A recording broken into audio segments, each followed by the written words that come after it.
Now let's discuss this incident further with Patrick Henningsen, reporter and editor for the news website Infowars.com. He joins us now from London live. Thank you very much there. What's your reaction to these reports that a Turkish plane might have been shot down in Syrian airspace? The initial reports, the first sighting was on the Reuters newswire this morning, was that Turkey had lost contact over the Sea of Feteh with one or two of their jets, possibly F-16s. This is the sea bordering Syria and Turkey. And also CNN Turk TV, which is where most of these ports have originated, said that one of the F-16s had crashed in Syria, but there was no confirmation of that report. And CNN Turk later made a statement saying that Turkey was in contact with the Syrian government to organize and conduct a search for this airplane and any survivors.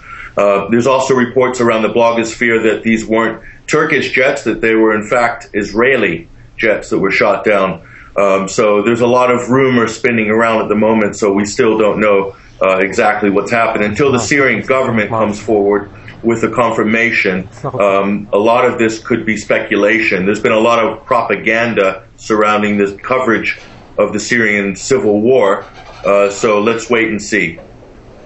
Now, what would a Turkish jet be doing over Syrian territory, bearing in mind all the violence and the sensitive situation there?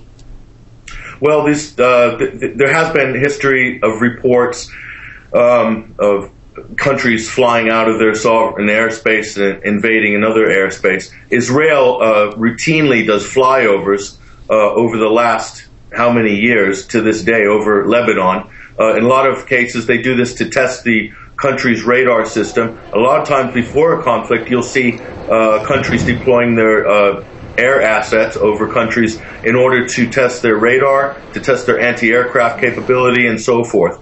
So this could be an indication that there might be something afoot. Certainly, Turkey is a NATO country, so the West has been wanting to drag Turkey into the civil war under the NATO banner, and certainly Turkey would run point. That was alluded to by the Russian foreign minister sometime last year, that Turkey would be running point for NATO as far as a no-fly zone over Turkey. This is something they desperately want to do in the West, is to establish a no-fly zone. It will make it like shooting fish in a bowl for the West, like they did in Libya. Now, earlier there were reports that CIA officers are helping distribute weapons to the Syrian rebels from Turkey. How does that fit in with this latest jet incident? Well, Turkey's playing both sides, trying to play both sides of the fence with regarding Syria. They've also been giving refuge to Free Syrian Army guerrillas that are Western-backed. They have run across for protection over the Turkish border and then would go back into Syria to conduct raids. But again, the Western agenda, I'm afraid to say this, the Western agenda on Syria is already decided. This might play out in the media, it might play out in political spheres like it's touch and go. But like we've seen in the past, in Iraq and in Libya, these things were drawn up on the board a long time ago. And it's proof that the Syrian National Council sent a representative to the Bilderberg meeting in Chantilly, Virginia, only a few weeks ago. Basma Komani.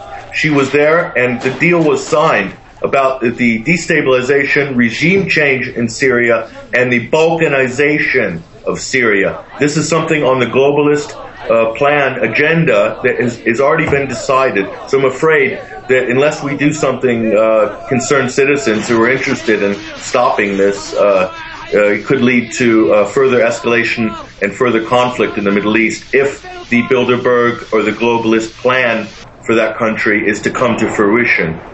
Well, thank you, Patrick Henningsen, reporter and editor for the news website Infowars.com.